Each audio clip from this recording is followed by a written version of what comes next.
Good evening.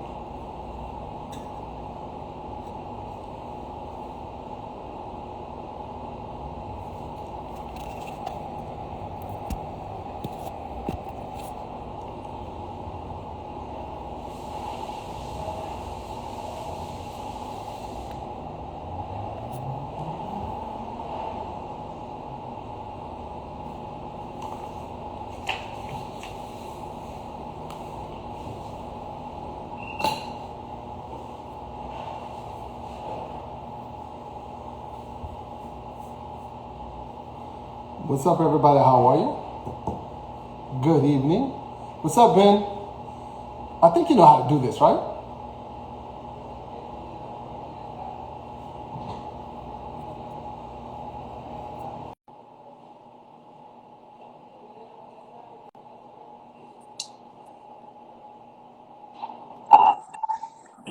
How's it going? Hey, Ben, what's up? Not too much. How's it going? Outstanding. Just having a second coffee and taking a little break for this call and then a little more video editing after this. All right, cool. So, first of all, I appreciate you joining us. My Thank you very pleasure. much. And we're going to start with a series of questions, and then we get into your journey. Sounds good. All right. What word or phrase do you overuse? Oh man. Well, I think I probably make too many food analogies. That's what I've always found them to be mostly effective because I think it's the most universal baseline. Most people like to eat, and if you can connect something to that and explain how two complex things are like something that we all do, it works pretty well. That being said, I probably overabuse that tendency. The Um, other thing I do is I probably get lost in the complexities and over-explain things. got it. I can see that. You being able to do everything you touch. Yeah. What is your least favorite thing to do? Probably sending emails. I've become resigned to the fact that you can love your job, but there'll always be parts of your job that are just not enjoyable. And so whenever people are sort of talking to me about leaving a 9 to 5 to go off and work for themselves, I'm like, just because you love the subject matter doesn't mean you're going to love all of the tasks within those subject matters. So whenever I find something that I don't really enjoy as part of my routine, I first try to see if I can outsource that or do that. But I also have a certain realization that you're probably going to have, even if you have your dream job, you're still probably going to have 10 hours a week of work that aren't really that great. Right. Yeah. When you start getting paid, the fun kind of goes out of the Yeah. way. Yeah. No one really loves the accounting or bookkeeping or email correspondence side of business. But they're cornerstones, and it's hard to completely shoulder that off onto somebody else, no matter how big your team is. You still got to review it and do that. So um, there's some administrative parts that I don't really enjoy, but I'm also so happy to have that and know that that infrastructure is what allows the opportunities for all the creative fun stuff that I get to do. Okay. Cool. What is your most favorite thing to do? Um, I think it's like the early stage of a project. Like right now, we're experimenting with mixing concrete and epoxy. So it's a question I've been getting a lot is, can you sort of mix these two mold making materials together? And so this weekend was kind of spent experimenting with those things. And I think that's the most fun part, where you have a premise, you have a hypothesis, and you think it could be really great if it works. You're not really sure if it's going to work. So the most fun moments, I think, are those ones where you are trying it and you're starting to see the potential. And then a million other ideas are coming to you because you're like, wow, this is happening. And if this happens, that means I could apply this technique to all these different things. So I think it's those moments in the creative process where you start to see a lot of forks in the road that are unlocking a whole bunch of new creative ideas because you're testing that one thing you've been thinking about for a while. And for me, that's where a lot of distractions come in. Yeah, yeah, that's true too. Experiments are great, except when you're on a deadline. Exactly. What is the one thing you would change about your spouse or significant other? I think I'll speak more to like my team of collaborators that I work with, and they're awesome. I think in general, I think the thing that everybody sort of deals with in sort of partnership is you, especially if you're sort of running your own small business, is that you want everyone to have the same ownership that you sort of have over the quality of the process. And whenever I do have sort of a frustration or see something I want to change, I always try to see, well, I have the most equity in this business, and of course I have the most ownership. So I don't really try to embrace too much of that frustration or think about what I would change. Instead, I think about what will incentivize, or how do I give them more equity, or more, how do I better understand what motivates them? Um, and it's different with some employees. It's straight transactional finance, and that can be a real simple way. You just know that you need to create sort of financial benchmarks related to their output. I think the hard part is for the more artistic and creative employees that are really motivated by having a more sense of ownership over a particular project that they're helping me with. And so I guess if I was to change one thing, it would be to have a clearer understanding of what's really important to them. Okay. Did you ever work in sales? No, architecture, and then I was a professor. We'll get to that. We'll get to that. Good. What makes you tick? Curiosity. I think that's the most fun part, and I'm not that interested in craftsmanship. Like I love it in other people, but I'm kind of like 80% is good enough. Like my craftsmanship is pretty terrible, but I love the experimentation things. So I love the sort of beginning of a creative process, and then I start to get distracted near the end and start thinking about what else I could do. Um, so when I sort of analyze that and go, what's the sort of driving force behind all of that? It's curiosity. It's like, could I do this? Would this work? And I think that's what lets me suspend a criticism of how practical something is to just figure out, will this sort of combination of materials or will this design idea work?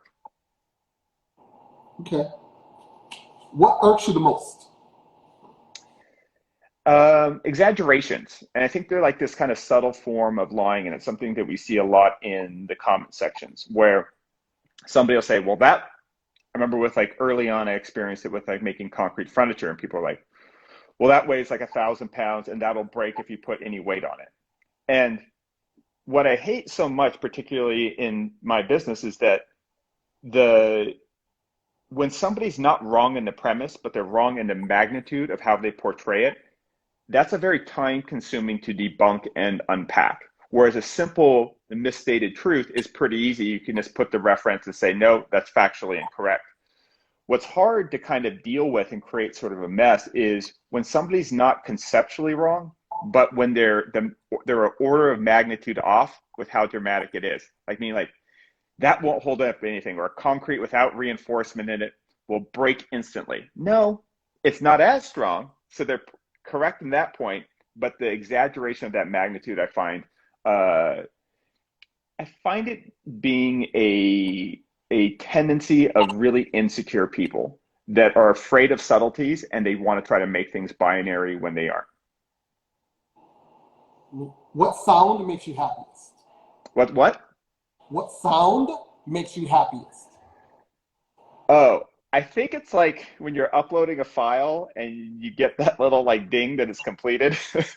uh, I've been uploading a lot of footage for a sponsor for to Dropbox, and it's kind of tedious, and our internet right now is not great on the upload side. So hearing that kind of completion of it's done and that I can move on to the next thing is pretty nice. I'll tell you what the worst one is. The worst one is dropping a speed square on a concrete floor. It just like, I don't know why. It's the most unpleasant. Those aluminum speed squares on a concrete floor is just terrible. Dogs start barking. Everyone winces. Just, just not good. So I'm going to skip the next question because you answered it. Yeah. um, what's your favorite curse word? Oh, God, they're all so great. Like it's really situational. Um, I like some of the British ones. I feel like are a little bit underrated. But definitely here at Maker Ranch, they're pretty much all in circulation. What profession other than your own would you like to try? Profession's interesting, right? And I think one of the reasons that I left architecture was because it is a profession. And when I think of professions, I think of things that involve sort of like legal accreditation, right? So for architecture, you have to like maintain a license, you have to go through these exams, there's these sort of rules. The same thing with like law or medicine or things like that. So I find that infrastructure is really important for consistent quality implementation. There's a reason we have these certifications and these things for architects, engineers, electricians, and stuff like that. I think uh, one of the things I liked about leaving architecture to kind of do a more free, wide-ranging set of forms of design is because it's sort of removing some of that professionalism and it lets it sort of tie in more towards what I enjoyed when I was a kid or when I was in college. So I do love architecture. I think it's a really fantastic profession and a very noble one. But it's that very professional part that I felt just a little bit constrained. Okay. What would you like on your tombstone? Oh, that's a good question. I think it's more like what would I want instead of a tombstone, right? And I think just a big composting pile and maybe plant a tree or something. I think that would be a lot better. That's pretty cool. What is it about your personality that drives your business? Um, I don't think it's so much personality. I don't put that much personality into my work. So I think I can move quickly and experiment with a lot of different things. So I think what comes across from my sense of curiosity is a certain type of prolificness where nothing that I produce is perfected in terms of its craft, but as an ensemble, there's such a wide ranging, interesting sets of exploration. I think that's what serves me well on the business side. So I think it's more the breadth of interests that are taken to a useful level of experimentation. And I think that comes from the curiosity Okay. What is it about your personality that hinders your business? that hurts my business. The lack of organization. I should be more disciplined and meticulous in project planning, scheduling. But those are the parts that I enjoyed the least when I was working for other people. And why would I be a boss that I didn't like to myself? Like being your own boss is great unless you're a dick to yourself. Like then it's like, That's why we what's the become our own point? boss. Yeah.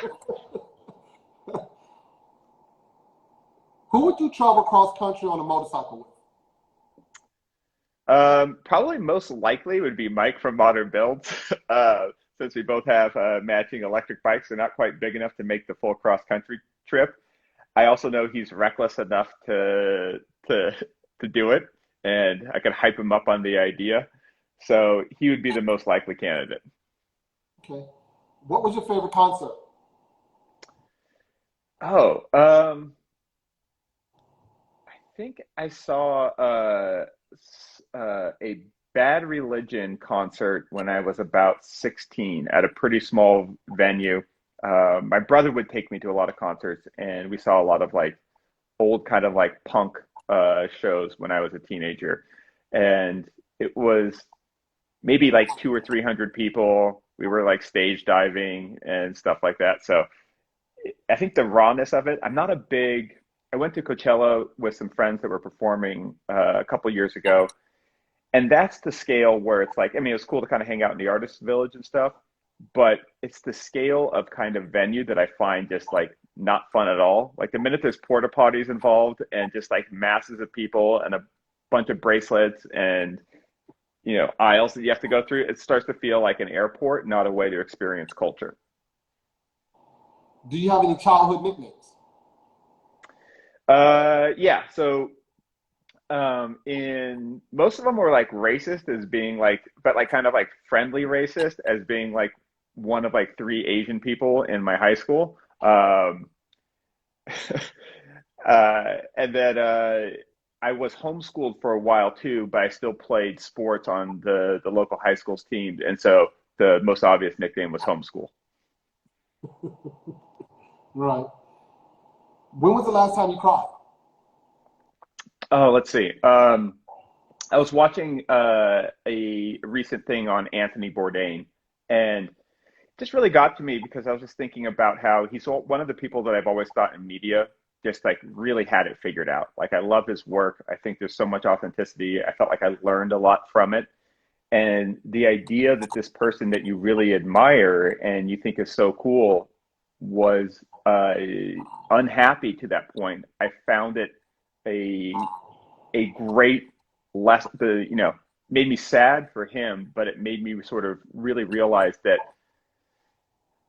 you have to spend as much time, once you have your bills and bases covered, you have to spend time actively trying to enjoy your work. It can't just be growth and growth and growth, because even if you have what I consider probably the coolest gig in the world, you can still be unhappy. Yeah. What impact do you want to leave on the industry? One that's bigger than my footprint, right? So we all do some harm, we all cause some damage, we all consume, right? And I sort of tie this in both from a broader ethical standpoint and then also specifically to sustainability. I know I'm going to make waste. If I know I'm going to work with materials that aren't perfect. I know occasionally I'm going to use single-use plastic. I'm going to try not to. And so the way I try to think of it is I just want my impact to be greater than that footprint. Now, what magnitude gets exciting? Can it be 2 times? Can it be 10 times? Can it be 100 times? Can it be 1,000 times?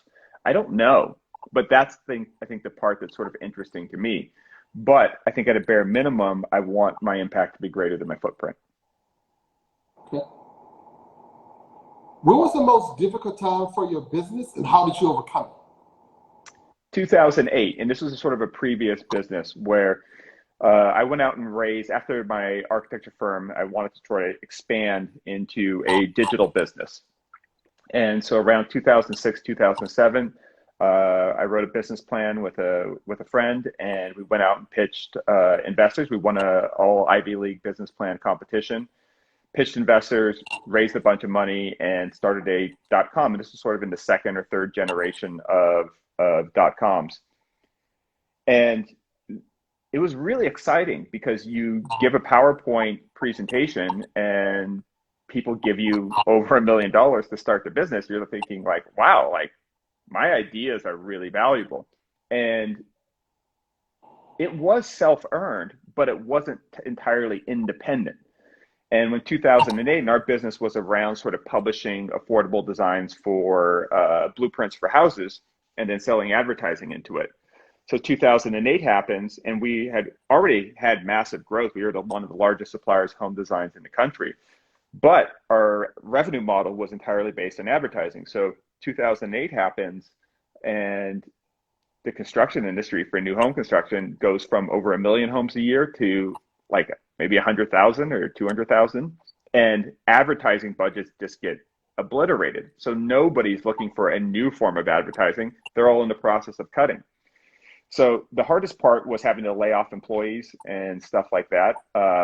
We ended up keeping the business afloat and eventually got acquired. But it was a great lesson, is that even when you think you're driving, there's things outside of your control. And it's not this sort of reason to be falsely humble, but it's a reason to be sort of cautious even when you're feeling cocky. Okay. Do you have any black friends? Trying to think, yeah, pretty much at every generation. Not so much in high school. Like I went to high school just north of Santa Barbara, and I think in I think we maybe had like out of the 250 kids, we had maybe one black friend. College, I think, is where yeah, I went to Cornell. were immediately, they had a pretty good representative sample of the country. And then in the professional world is, I think, where you sort of starting to meet people from all walks of life and all parts of the world and start connecting. What's interesting though is like in colleges, the interesting part is I actually had a lot of Nigerian friends, and they were the first ones to sort of point to me the distinction between sort of being Black and being African American. And that was a distinction that I never really had considered. But they're like, no, we're not American. Like, I'm Nigerian. Yeah. And then in America, we're Black. Yeah. Then there are Africans. Everywhere else in the country, there are people that are darker than me, and they don't consider themselves Black. Right. So I ended up spending about a month in Lagos, Nigeria, which was a fascinating and at times kind of frightening place. It's 40 million people in this massive city. It's like LA, but imagine it's just the roads and the highways of LA, but kind of like just random infill in between. And I was there as one of our first gigs out of college. And I was doing a consulting contract of trying to figure out how to do affordable solar powered housing outside of this like massive city. And it was, companies like HP and stuff like that were looking at doing these kind of call centers because there's excellent English spoken over there with no accents, or very minimal ones, but there isn't a lot of physical stability in the utility grid. So they're saying if like this would probably be a better fit than where they were doing it in India at the time. And so they're saying, can you build these kind of stable, safe mini cities outside of Lagos, which is kind of, let's just say we had to have an armed escort everywhere we went. And yeah, it was pretty eye-opening. Been back a few times, done some projects in Uganda and the Caribbean. So I think the thing that I've learned over the years is one, to listen, but two, to have a broad understanding that what we understand of Black in America is so different than it is globally, although there seems to be some similarities across. And as someone of partial sort of Asian ethnicities, it's funny. I get treated like I'm pretty white when I'm in Japan, and I get treated more as Asian when I'm in a European country. So context matters. Right. Like, for example, with the Olympics, Black Americans are cheering for America. Yeah. We're not cheering for any African countries. We're not cheering for other dark-skinned people around the world. We're USA. Yeah. So I think that's a distinction of ours as well. Do you often see people of color in your industry? Depends on the industry. In architecture, yes. And design, yes. And even down to like my thesis advisors and people sort of collaborate on the marketing side. I think in woodworking is where it gets sort of interesting. I think it's more that it's like in the DIY kind of home improvement space, I definitely see good representative samples. More common. Right. I think the interesting part is that I see is in when it comes to sort of major production, right? Like with independent production, there's not a lot of barriers to entry. So I don't have to go through a casting call to start my YouTube channel. So it's not a consideration. I'm just thinking about what I can sort of do for myself. I'm happy to be sort of representative for some people that might look similar to me. And I know that's, it allows for a certain connection for certain woodworkers and makers of Asian descent have sort of reached out and expressed some sort of appreciation. But that wasn't the intent. I think where it becomes interesting is when I interface with large media and production. So I remember that Making It show, that show on NBC, they asked me to audition for the first season. And I got this sort of feedback they had me sort of submit some sample projects. And the feedback they gave me was like, can you do work that's a little bit more all-American? And that's what you often hear as someone that's of Asian descent. It's not that I've rarely experienced hatred or, direct discrimination.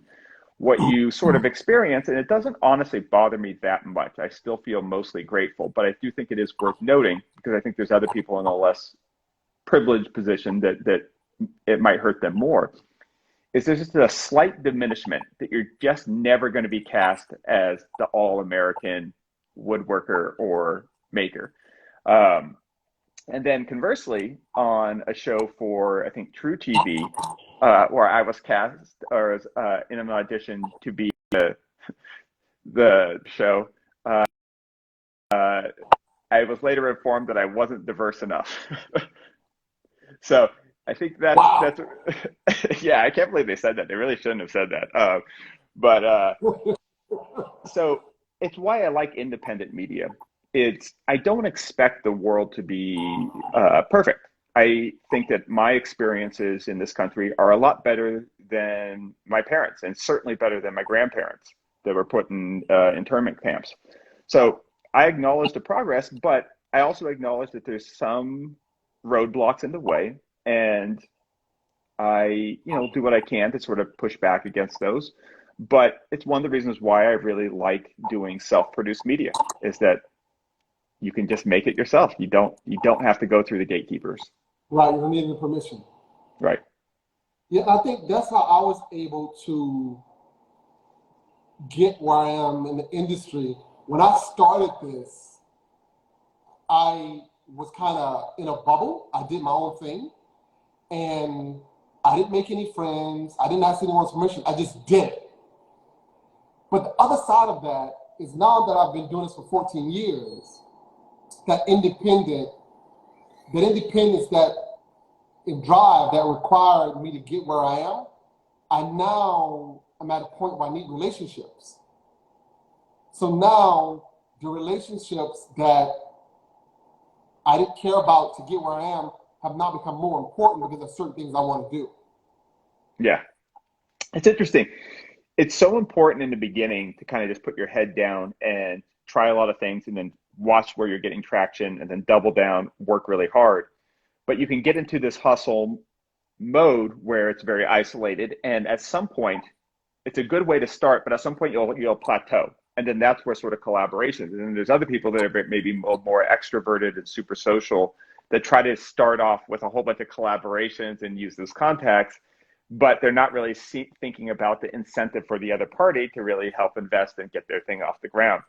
So I think it's the reason why we have different gears in a car. And I think there's a certain amount of that in business, is that you need to be able to shift gears, and all those gears are there for a reason. It's how do you go from, 0 to 20 miles an hour is a different gearing than what you need to go from 20 to 60. You're absolutely right. Who would you like to most have a conversation with?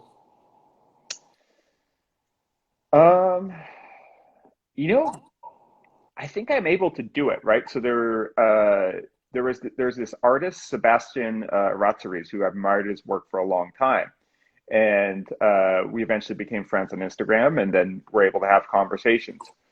And so I think most of the people that I've wanted to talk to, I've been able to kind of slowly reach out and do that. And it's not this like big master plan to do it, but I tend to sort of, if there's somebody I want to have a conversation with, I'll think about why. Why do I want it? Do I want it to be self-validating for me, or do I feel like I have the ability to bring as much to the conversation on their side and on their interest as they do on mine? So I don't want it to be like, who do I want to take a selfie with? I want to be, the conversations I want to have are with the people I can exchange equal value with in terms of the exchange of ideas. So I tend to, find those people. And then what I do is, how do I add value to them? And how do I build up a way where I have something to offer? Honestly, a lot of times the answer is, I don't really think I have anything to offer them. So that becomes sort of a homework assignment, not to try to prove oneself to this individual, but it's a great way to, before you ask for the favor or you ask for the introduction, make sure you have something really great to say and something really useful to provide. Right.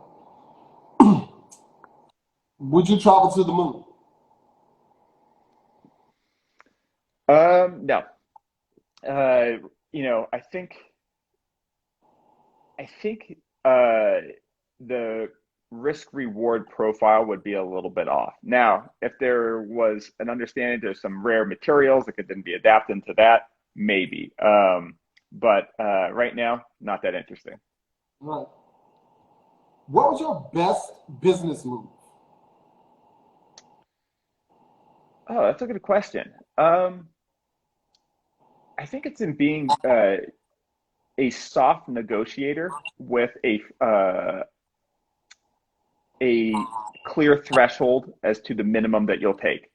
I I really think that like a lot of the sponsors I've worked with now for over 6 or 7 years, and it's I don't ask for really high rates. I actually ask to be on the more lower end of the spectrum with the brands that I work with, and Why? that's because I don't like the sales process and I don't like onboarding new sponsors.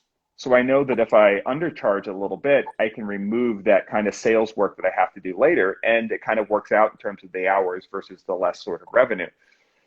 It also makes you more valuable to them because all these brands that I sort of work with, they're all looking at the influencers at the end of the year and they're being like, okay, these people got us this many impressions, but we paid them this much. So from their standpoint, and if I try to take an empathetic approach when I do business, I think, how are they evaluating their interaction with me?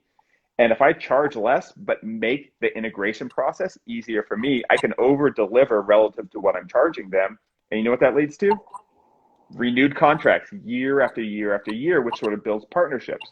It's the same thing when I do collaborations with the other sort of YouTubers that have come to Joshua Tree.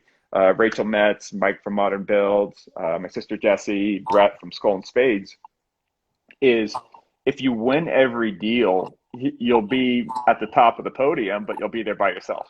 So if you really want to make it to the point where there's a lot of people that have a vested interest in you succeeding, it's often by leaving a little bit of meat on the bone for them in negotiations.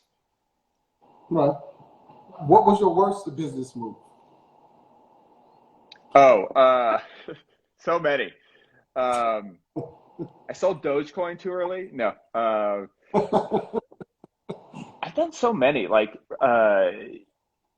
yeah, I think probably the biggest one was not protecting myself more physically with PPE when I got the eye injury. If I was wearing a full face shield, that injury wouldn't have happened. I should not have been working in that position. I had regular safety glasses on or that. And the risk reward to not take the 5 minutes to go get the proper equipment to do something versus the risk that it faced for the entire business, that's not just a cautious kind of character quality. It's a fundamentally bad business decision when you think about what I do, which is my own physicality as part of that business. So I think, in sort of woodworking and in the trades, there's kind of this kind of a negative connotation to people that are really concerned with safety. But I think putting that into, no, that's a risk reward business decision, I think hopefully will encourage people to take it a little more seriously. What advice would you give to someone starting out? Do a personal inventory and be ruthlessly honest about what sort of assets, monetary, physical, that you have. What things do you have access through your network? And then lastly, and the most hard to be objective about, what are you good at and what do you suck at? From there, when you outlay all those things, your sort of collaborative and your network kind of assets, your own personal things that you own and can control or spaces you have access to, and then your own abilities, start with that inventory more than an aspiration. Do you have a mentor? A lot of them.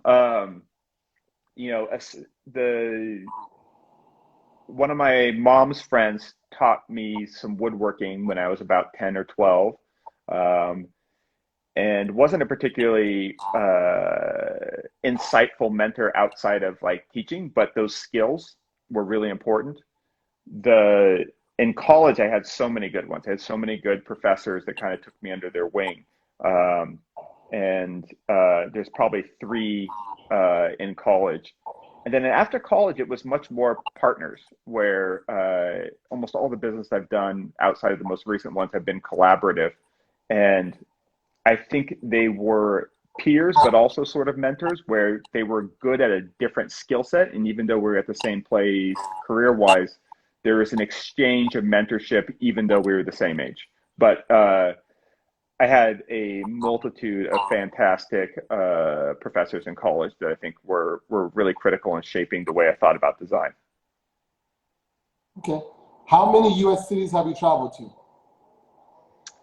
Oh, well, I don't know how many states, but I've been to every state. I've been to all 50, Okay.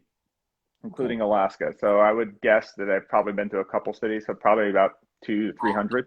All right. And I'm going to assume you own a passport. I do. Yeah, All right. I've been everywhere except Antarctica and Australia. Those are like the two continents that I've missed so far. When's the last time you wore a tie?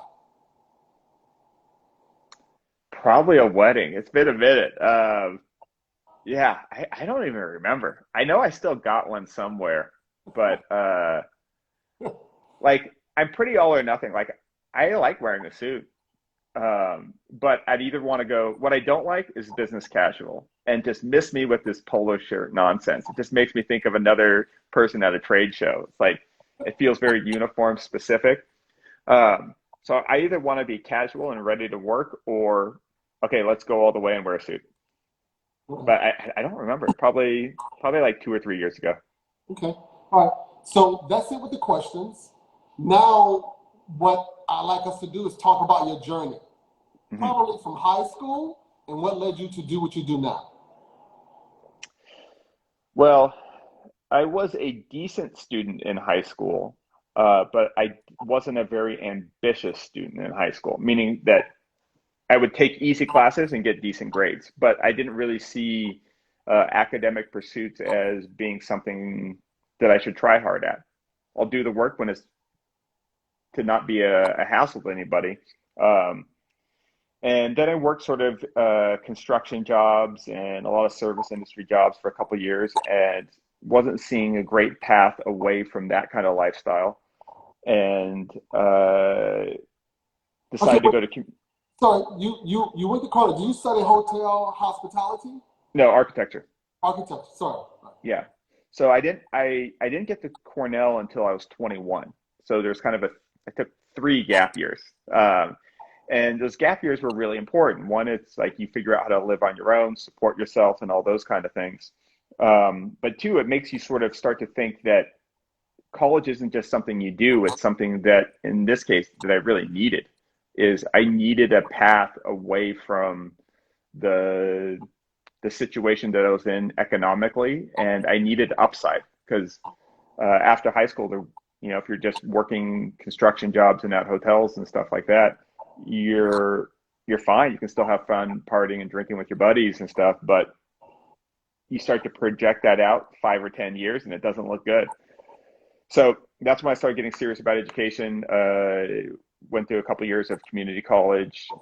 Went to Italy for a bit, which was an amazing experience. I applied to Cornell the first time and I didn't get in, and I was like shocked. I'm like, well, I hit all the test scores, I took all the credits, and they're like, well, your portfolio wasn't very good. So I got into a bunch of other schools like USC and I think Berkeley and Cal Poly, but I was like, nah, I'm going to get into the one that I want. So, uh, and one, I was like, this is great too. I can save more money. So I went to Florence, Italy for about 6 months and just worked on sketching and drawing and just walking around seeing architecture, and really used that experience. One, it was an amazing, fun times. It's like, oh, living in Italy when you're in your early 20s and just going around drawing and looking at great architecture. So redid the portfolio, submitted again, and got in, and then sort of went to Cornell. And then that's where I think things really pivoted, where I went all in on design, was just being in that environment with like 70 other kids from all over the world. I mean, there's a good amount of international students as well that were all the most talented art student or design student in their high school. It was like you went from playing on an all-star team and having, and that's where I felt like, oh wait, this isn't just something you do for work. This is like a whole culture and arena and a pursuit that you can get. There's unlimited to how good you can be at this. There's no way to master this.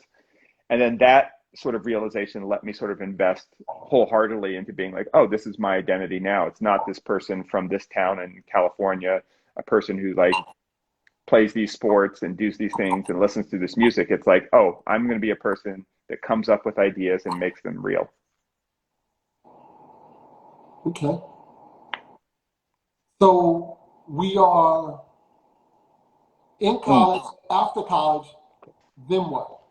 So in college, and I think this is a good thing to do for anyone studying any subject, is you when you get to about like your junior or senior year, I think it's really good to figure out people that went through the same program of you, what are they doing 5 years and 10 years out of college? And when I started doing that kind of research, I saw that a lot of them were working for other people. And I was like, I don't want to work for other people. So I started talking to a lot of my classmates and we're like, let's come up with a plan so we can start our architecture firm the day we graduate. Let's not wait 10, 15 years to put our name on the door. And so we started working out that plan. And again, we did this sort of personal inventory process where we said, okay, what are we bad at? We have zero experience. We have no portfolio. Whenever somebody goes to hire an architect to design them a house or a building, they're looking at their portfolio. Like, what have you accomplished? Can you pull this off? Are you good enough? And is what you design what we like and want? We didn't have any of that. So I said, well, how do we get around that? How do we make up for this massive deficit, which seems insurmountable? So what we did was we said, we're going to start with residential architecture. And we're like, let's look at what residential architecture firms that have all those things, what they're not good at. And what they were terrible at was using the internet. So all their websites were like that old school Flash website that at that time didn't even index in search engines. So here was these people that were very accomplished in their profession, but they weren't paying attention to the most powerful, transformative technology in information, which is the internet and particularly search engines. So they're saying like, oh, our conversion rate for people that come to our website is going to be really bad because we don't have much of a portfolio. But if we just keep building in the number of inbound people, even if it's 1% or 1% of 1%, if we get enough volume, we'll convert to clients. And that's what we did, is we focused a lot on search engine optimization. We wrote a lot about green design and sustainable design and about how we approach it. We talked about technology that we were using that older firms weren't, which was BIM information modeling, software like Revit, when older firms with much more experience were still using the older tools. And technology is a great way to leapfrog experience, right? Like we're seeing this now with people that are using CNC machines versus traditional power tools. Nothing replaces everything, right? Like just because you know how to use a CNC doesn't mean you know how to do all kinds of woodworking. All the tools are valuable, but particularly for young people sort of starting out, if you're going to beat the kind of incumbents, you probably have to do something they're not doing. It's going to be hard to beat them at their own game when they already have a lead on you. So you need that kind of extra thing that's going to propel you. So I love doing that kind of analysis of what could I do and what are the people that are ahead of me not doing. So the architecture firm started, loved it.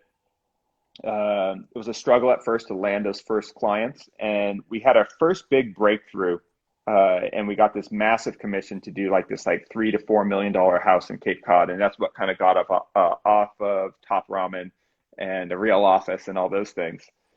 But after doing that, there's this euphoria of like getting on magazine covers and getting our work published, and here we were just a few years out of college, like we're off to the races, and the firm's does amazing. It still does to this day. It's one of the top 5 architecture firms in the country for sustainable design, and the top 50 architecture firm in the country overall. It's called Zero Energy Design. But the thing that I became sort of dissatisfied with was the nature of the service. And I sort of touched on this a little bit before, is that in architecture, you don't want to go from 10 clients to 1,000 clients. What you want is to go from 10 clients that are paying you this much money to 10 clients that are paying you twice as much money, right? It's kind of like a law firm. You're not trying to represent everybody. You're trying to represent deeper and deeper pockets. That's how you increase your sort of bottom line. So what that means from a creative standpoint is that you're designing houses and buildings for wealthier and wealthier people, or bigger and bigger companies, which creatively and relative to my interest in sustainability didn't feel particularly exciting, to being like, oh, I'm designing houses that produce more energy than they use, but they're for people that can afford a $5 million vacation home. So that's what led me to sort of experiment with different business models, like the startup, where we were giving design away for free, basically treating design as a type of media monetized through marketing. And then when that company got acquired, I liked that idea a lot. And so I was like, the internet's pivoting towards video, and I'm going to do the same thing. I'm going to still give away design ideas, but I'm going to do it through videos. And that's how we started the YouTube channel. And from the YouTube channel, how did that grow into, was most of your growth from the YouTube channel and building an audience? Is that what led into where you are now? Yeah. I mean, early on, we were more probably blog focused, and then that kind of switched, because like the design and DIY blogs were huge for a while. Like things like apartment therapy and stuff were doing massive numbers, and there wasn't that much great content on YouTube. So we started with the blog, and the blog had a bigger audience than the videos, but then we kept doing the videos, and probably after about the first year, it sort of switched, where the video became the driving force. So I never expected to predict the right formula or kind of get it right. I always thought, here's like 3 or 4 ideas that might be the correct one. How do we try them all without overextending, but watching the results to then shift resources in terms of time towards the ones that are giving us the most back in return?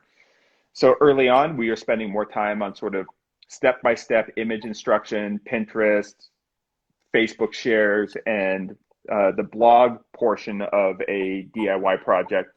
But after a while, we started saying, hey, the audience is growing faster on YouTube than it is on the web. Let's put more of that time to YouTube. One of the things that I have been pretty good at is realizing that you can't just add more without purging something off. And there's a tendency to be like, oh, I've been working like 60, 70 hours a week, but here's this new thing that come out. I'm going to do that too. And if you have that conversation with yourself and you don't first preface it, well, what am I going to cut?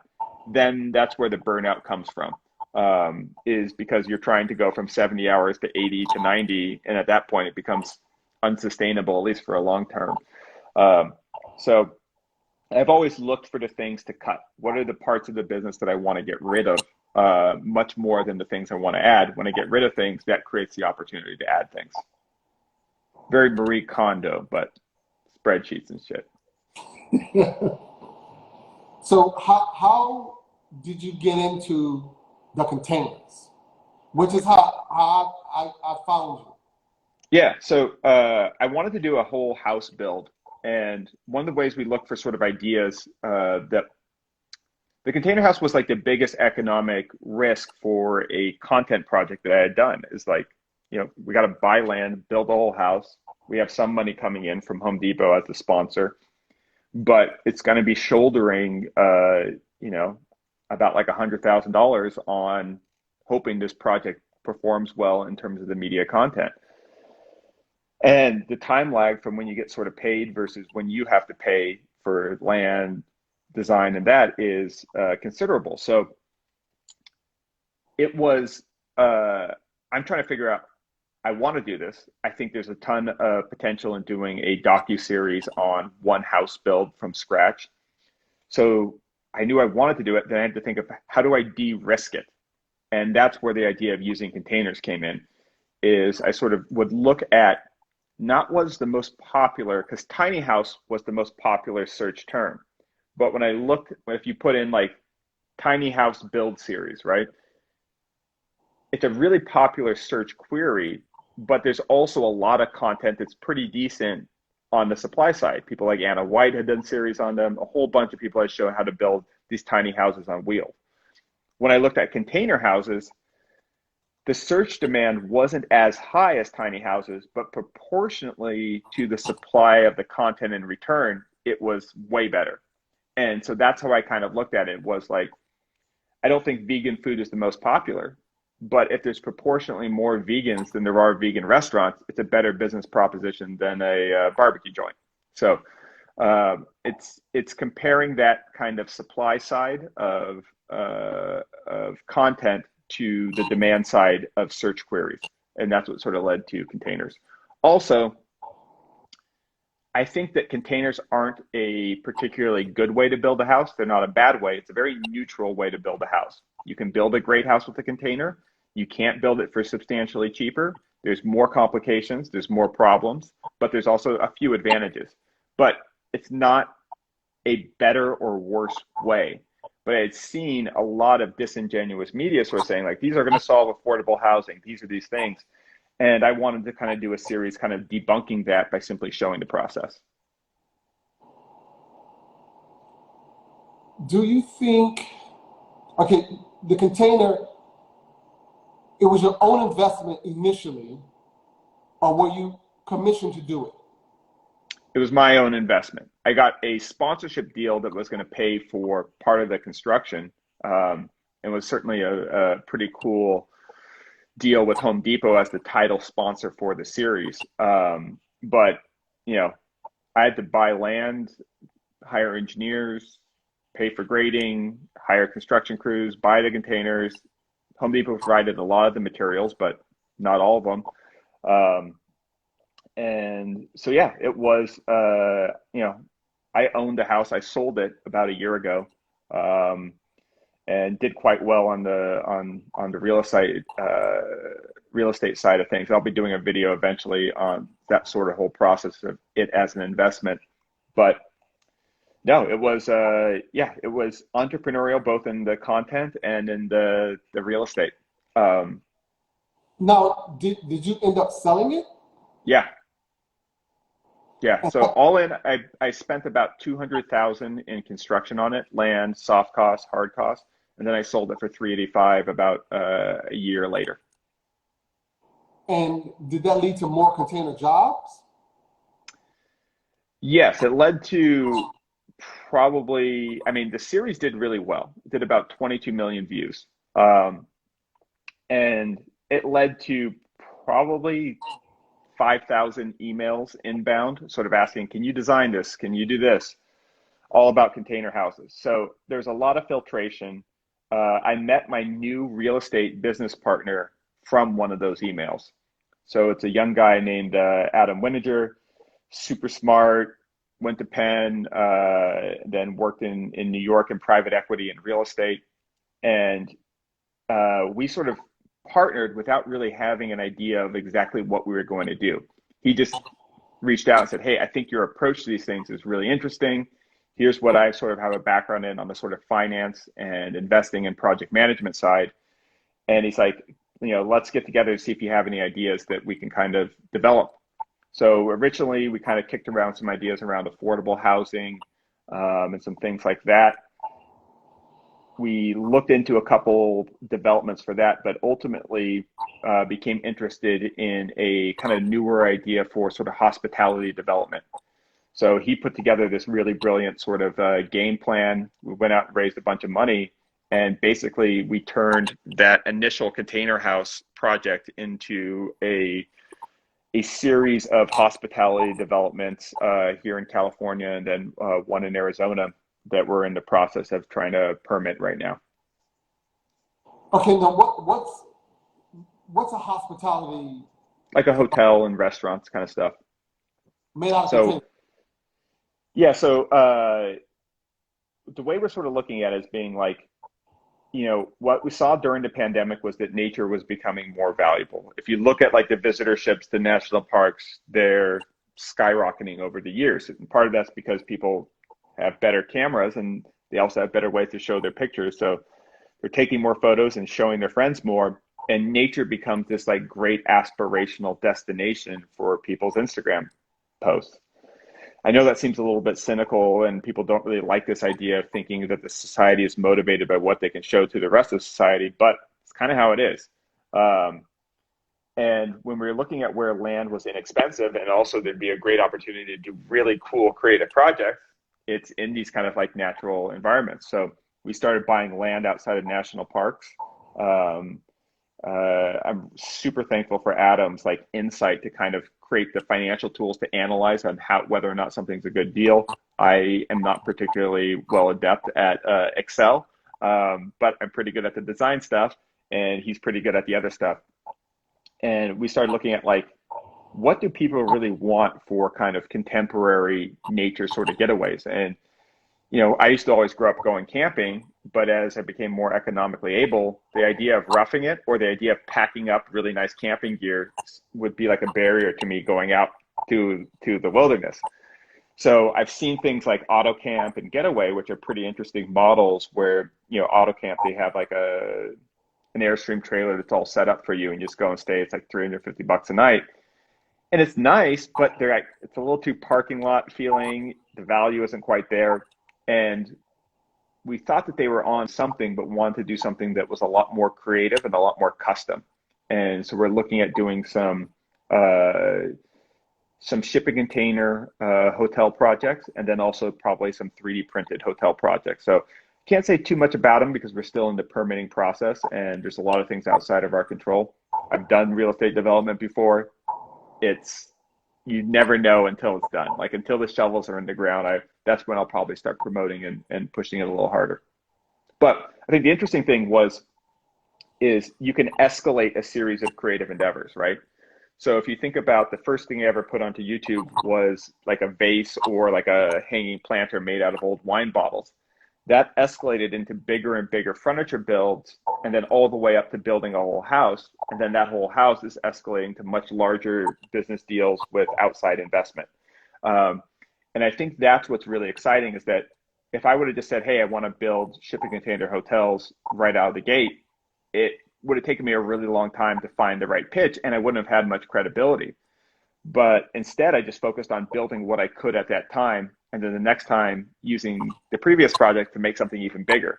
And that inspiration came from an early internet story that I saw where it was this guy that he started with like a paper clip on eBay, and he kept trading it for like a cigarette lighter and then a stapler, and he got all the way up to a house, right? And so he made a whole bunch of transactions, but with each transaction, he escalated it 1 degree higher. And I think that's the way I kind of approach is that it lets me really focus on the next step, which I think is great for sort of time management and efficiency, is just looking at what do you have to do next. But you can still, if you focus on each next step you take is going to be a little bit more dramatic, it lets you still build towards something really amazing, but you don't have to control and you don't have to predict the future. And you also do workshops where you teach people how to build container homes. I have done them. I don't like workshops because I feel like I just would rather make the video. And like if I could do a workshop that 1 million people could go to, I would do it. But the video series has been watched like over 20 million times. So it's a workshop. It's a couple hours of content and it has most of the stuff. And instead of like, I don't know, I've just been to so many bad workshops where you're standing there and someone's just like reading off the bullet points and where someone's just reading off these bullet points on this PowerPoint and it just feels slow. Now, I think it's important to do things like WorkbenchCon where you create an opportunity to sit down and talk with people in person. But I like that scale. I love the one-to-one or just hanging out in a group of like 10 to 20 peers. That's really fun. And I really like doing media because it can be one person to 20 million people. it's the in-between areas that I'm open to, but I haven't really found a format, platform, or technology that works great at it. Even with, I wrote a book pretty early on after like, I think like 2 years of doing DIY content, I got approached by a publisher. And even that, it felt like, if you sell like 30,000 copies of a book, it's like good, but it's like, and you don't get that much money from it. Like we're trying to sell it at a reasonable price, and with the publisher and stuff, I maybe get like $2 to $3 a copy. So it's great, but I could have just focused on making YouTube content instead of worrying about my spelling and grammar so much, which I'm not great at, and probably have reached a lot more people and probably made more money in the same amount of time. So is that your take on workshops overall? Is that I think it's for workshops for me, right? Like where I want to workshop is like one workshop I was thinking about taking is just a class in LA that teaches you how to make neon signs. I've always thought neon signs are pretty cool, and I've wanted to do that. But that's something where like figuring it out and getting the right gas and figuring out how to seal it, there's a lot of probably tricks to the trade to it that I think would make sense to do that as a workshop. I don't think if you're looking at like how to build like a birdhouse out of like, pine from Home Depot, I don't think you need a workshop for that. I think content's a really good way to do that. I think workshops are great for getting started in things like maybe wood turning, where it's a lot of sort of physical technique, or blacksmithing. My sister Jessie and Brett from Skull and Spades have done a lot of really awesome workshops on blacksmithing. And I think there's a lot of value there. I think the other things are for really niche things like business workshops where you're trying to like go over people's sort of infrastructure and project management and really coach them to it. But I haven't found a particularly great fit for me. I think if I was to do one, it probably, or do more, it would probably be on container house stuff, or things like that, or just how to sort of approach a new home project. Because that makes sense, because if somebody's about to build a new home, they're going to make one of the most important purchases of their life. That's something where their incentive to pay close attention and to get the specifics in a smaller group makes more sense than just watching sort of YouTube content that might not be specific to their situation. So I think workshops work great where I think my approach to a workshop would be the listening part of the instructor, the listening and response part is the value add over just media content. The ability to listen to somebody's specific context and derive sort of the expertise to that, I think is where workshops have potential. How big is your team? It's not huge. It's my sister Jessie, Brett from Skull and Spades, and then some freelance production people and graphic designers. So that's from the content side. On the real estate side, there's Adam, who sort of runs everything, and I help out with the creative stuff. And then a couple other employees under Adam. And yeah, I'm more a member of a lot of teams than I have a team. So I do sit on a lot of advisory boards for different startups. So in particular, lately, I've been taking advisory positions on artificial intelligence companies that are doing stuff in the design space. So Skip, with two P's, SKIPP, is a digital architectural service that's using artificial intelligence and machine learning to basically do better, faster designs for consumers. And right now they can do kitchen renovations, and I think eventually we'll be able to do a lot more than that. So I sort of sit on their kind of advisory board and provide insight. We'll be doing some more publicity for them. Another really interesting one is called Naya, which can take a pencil sketch and turn it into production-ready working drawings and even prototype it for you. So it's basically like IDEO or a design service that's done a lot through machine learning and artificial intelligence. There's also companies like Hook, where I'm a member of, which makes really amazing furniture out of sustainable plywood and recycled plastic. And then Semi-Exact, which is American-made steel parts for DIYers and woodworkers. So I don't like having a big team because I'm often not organized enough to be the bottleneck, but I love being a part of teams. And so I think one of the most fun things that I do, and how I try to have a bigger reach than I have I want my reach to be bigger than my responsibilities too. Uh, and having learned from 2008 and how unpredictable the marketplace can be and how just gut wrenching and awful it is to have to lay somebody off, I want to keep the team really small. I want to know that even if I shut down everything, everybody's job's safe for years while we figure out what's next. So I'll keep my team small, but I like to play on other people's teams. Is there a project that you want to do that you have not been able to get your hands on yet? Yeah, there's a lot of them. They're coming. I want to do a concrete bathtub soon. It's just like I need to get a little more excavation equipment. I've always wanted to do a really good tree house. So many. The one that I'm working on now is one of the bucket list ones, and I'm recycling these giant 30-foot long wind turbine blades that we have out here that basically saved them from a landfill, figured out how to get the insurance so that they would sign them over to me because they're this big industrial artifact. They weigh like 800 pounds. So I got 7 of those, and I'm in the process of turning one of them into a 30-foot long outdoor dining table. So that was kind of a project where I had heard that those things were going to landfills for a long time. It took a ton of emails and back and forth to find someone that would actually give them to me because of the liability, right? Like, this is old fiberglass from 30 years ago. And, the big companies don't want to do cute little recycling things. They want to just protect themselves and make sure their process is safe, which I totally understand. So this is one of those bucket list projects, and it should be done in a couple months. Cool. Congrats. Well, I just want to take a moment. Ryan here said, Ben, you're the reason I went to architecture school. So I think that's pretty cool. Thank you. Thank you. Good luck, Ryan. You're an inspiration. Well, so I appreciate your time. Oh, one more thing before I let you go, and you can say no. Is there a tour that you can give us? A tour? Yes.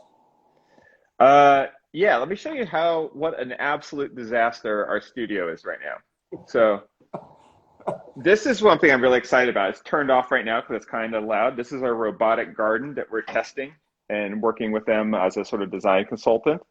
So it's turned off right now, but it's all hydroponics and LEDs. They're growing enough vegetables. This is the absolute